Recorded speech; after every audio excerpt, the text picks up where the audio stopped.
आकाशवाणी ट्रॅव्हलमध्ये स्वागत आहे तुमचं। आणि आज आपण भटकंती करण्यासाठी चाललेलो आहे नाशिकचं जे वैतरणा धरण आहे त्या ठिकाणी। तर सध्या आता उन्हाळा लागलेला आहे आणि बरेच लोक आता उन्हाळ्यामध्ये वॉटर पार्कला जातात, कोणी डॅमच्या इथे जातात, म्हणजे उन्हाळ्याची सुट्टी सेलिब्रेट करण्यासाठी बरेच लोक पिकनिकला जात असतात। तर हे जे धरण आहे हे नाशिकचं खूप मोठं धरण आहे, म्हणजे त्याची जी व्याप्ती आहे ती खूप मोठी आहे। खूप मस्त प्लेस आहे, म्हणजे बरेच लोक इथे पिकनिकसाठी येत असतात। तर आज सोलो राईड आहे, बघू शकता बाईकने चालू आहे आणि आता ऑलमोस्ट पोहोचतच आलो आहे। तर बाकीची माहिती आपण तिथे जाणून घेऊ। A few moments later. तर फायनली मंडळी आपण येऊन पोहोचलेलो आहोत त्र्यंबकेश्वरच्या थोडंसं मागे, म्हणजे जो रस्ता ना इकडे पहिनेकडे जातो, पहिने वॉटरफॉल नाशिकचा फेमस वॉटरफॉल, आणि तोच रस्ता पुढे जातो इगतपुरी घोटी आणि वैतरणाचं जे बॅक वॉटर आहे त्या साईडला सुद्धा जाता येतं। पण आपण अप्पर वैतरणा धरणाकडे चाललो आहे, म्हणून आपल्याला इथूनच जावं लागेल। आणि आता सध्या इथं रस्त्याचं काम चालू आहे, कारण की आता सध्या कुंभमेळा जवळ आला आहे। आणि हे बघा इथे जे कुंड आहे इथे सुद्धा बरेच साधू वगैरे स्नान करतात, त्याचंसुद्धा काम चालू आहे। आणि तो रस्ता इकडे सरळ पुढे जातो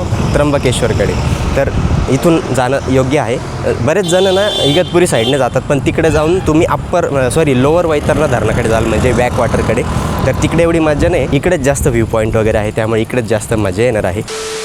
तर मंडळी आता आपण येऊन पोहोचलेलो आहोत पहिने गावाच्या थोडंसं पुढे, आणि हे बघा इथे एक चौक लागतो। आता इथून हा रस्ता जातो वैतरणा डॅमकडे, म्हणजे जे अप्पर वैतरणा धरण आहे तिकडे जाण्याचा रस्ता इकडून आहे, आणि तोच रस्ता सरळ इकडे जातो इगतपुरीकडे। तर त्या बाजूला सुद्धा जाऊ शकता तुम्ही, पण जसं की मी सांगितलं ती बॅक वॉटर साईड आहे, त्यामुळे तुम्हाला तिकडे एवढी मजा नाही येणार।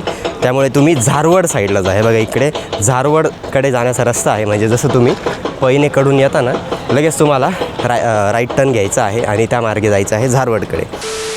तर मंडळी आता आपण येऊन पोहोचलेलो आहोत सामुंडी गावाजवळ, आणि सामुंडी गावाकडे जो रस्ता जातो तोच रस्ता पुढे सरळ वैतरणाच्या अप्पर भागामध्ये जातो।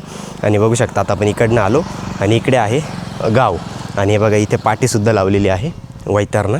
तर इथून आता फक्त आपल्याला 1-2 किलोमीटरच जायचं आहे। तर एवढं लक्षात ठेवा की रस्ता खूप खराब आहे, म्हणजे जर तुम्ही एवढ्यात येत असाल ना तर थोडंसं सांभाळून या, म्हणजे पूर्ण रस्ता खणलेला आहे, सगळीकडे काम सुरू आहे।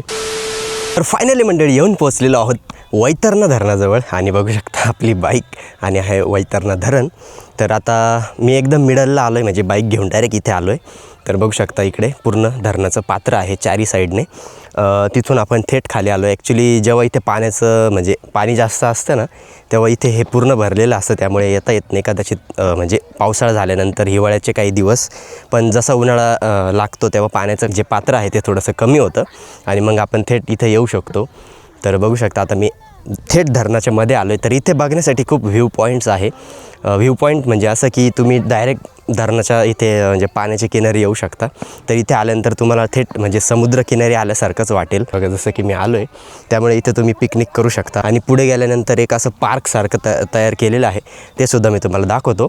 आणि त्या बाजूला तिकडे एक असं छोटंसं आयलँड आहे, तर तिकडे पण आपण जाऊ। तर सगळ्यात आधी ना आपण आता ड्रोन शॉट्स घेऊ।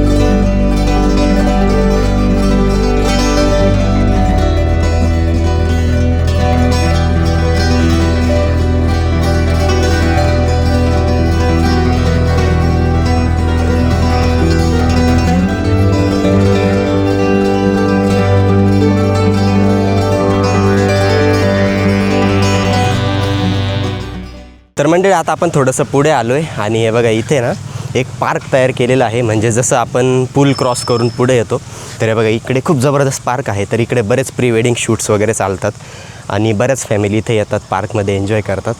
तसंच थोडंसं ट्रेक करून वर गेलं की आणखी एक पार्क आहे। तर हे बघा थोडंसं पुढे आलो आहे, आणि इथे बघा असे बाकडे ठेवण्यात आलेले आहे।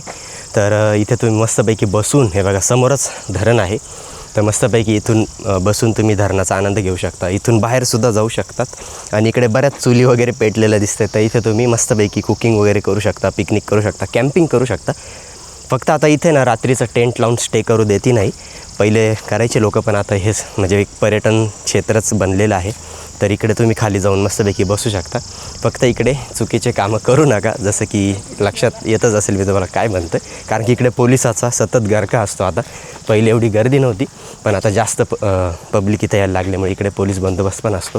हे बघा इकडे मस्तपैकी असे हट्स बनवलेले आहेत. इथे खाली बसून तुम्ही सावलीला मस्तपैकी एन्जॉय करू शकता. तर हे बघा आता कमानीमधून आतमध्ये आलो आहे आणि इकडे हे बघा इथे एक रस्ता जातो. तसं तुम्ही असं मस्तपैकी वरती जाऊन, वरतीसुद्धा पार्क आहे, असं फेरफटका मारून पुन्हा खाली येऊ शकता. नाही तर या रस्त्यानेसुद्धा सरळ जाऊ शकता. तर चला आपण याच रस्त्याने जाऊ. ॲक्च्युली मी खूप दिवसानंतर आलो इकडे, एवढी डेव्हलपमेंट झाली वाटलंच नव्हतं. तर बघू शकता असा रस्ता आहे आणि जास्त काही नाही, फक्त तुम्हाला तेवढं 400-500 मीटर चालायचं आहे. तर या ट्रेकमध्ये एक इंटरेस्टिंग गोष्ट ही आहे की हे बघा इकडे बाजूलासुद्धा बाकडे ठेवलेले आहेत, म्हणजे तुम्ही इकडे निसर्गाच्या सानिध्यातसुद्धा बसू शकता. पण आता सध्या उन्हाळा आहे, झाडं सुकलेले आहेत, तरी पण तुम्ही एकांतात बसायचं असेल तर येऊ शकता इथे. तर मंडळी थोडासा ट्रेक करून आपण वर आलो आहे आणि बघू शकता इकडे एक मोठासा वॉच टावर आहे. इथून तुम्ही धरणाचा पूर्ण व्ह्यू बघू शकता समोरचा. पण आता झाडं खूप वाढले आणि इकडे लहान मुलांना खेळण्याचं थोडंसं सामान ठेवण्यात आलेलं आहे, म्हणजे किड्स झोन म्हणू शकतो आपण. हे बघा झोका वगैरे आहे, इथे लहान मुलं झोका पण खेळत आहे. मस्त वाटतं आहे, म्हणजे आता मी उन्हाळ्यात आलो इथे पण असं वाटतच नाही, कारण की इतकी हिरवळ, म्हणजे प्रॉपर हिरवळ तर नाही आहे, पण हे बघा झाडं पण आहे आणि हवासुद्धा सुटलेली आहे.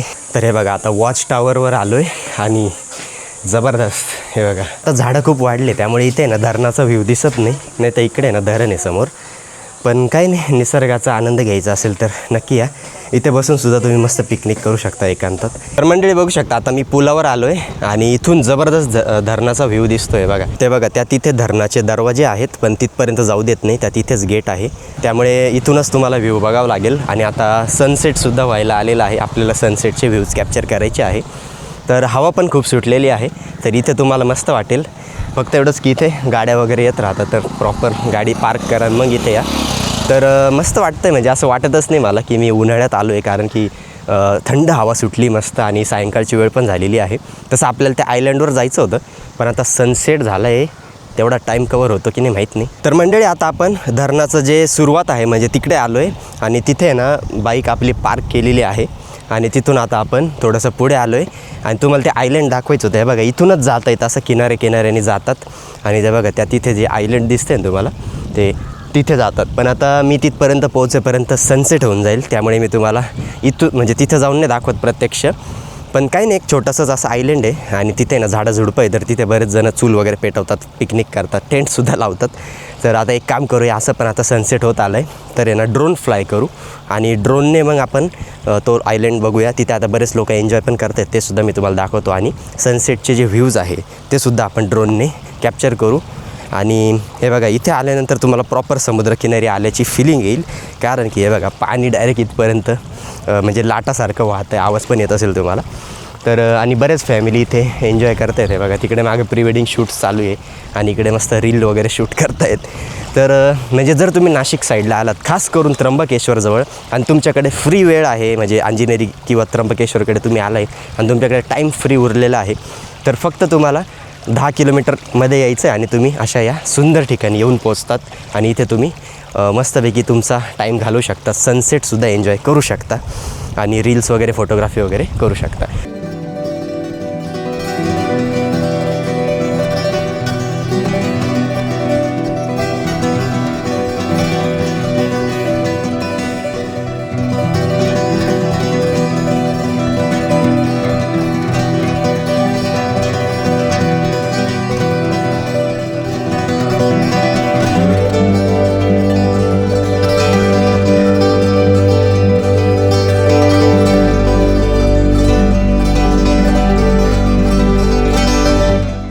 तर मंडळी अशा प्रकारे आजचा ब्लॉग या ठिकाणी आपला समाप्त झालेला आहे आणि मजा आली. खूप छोटा झाला असेल ब्लॉग, कारण की दाखवण्यासारखं इकडे जास्त काही नाही, कारण की धरणच आहे.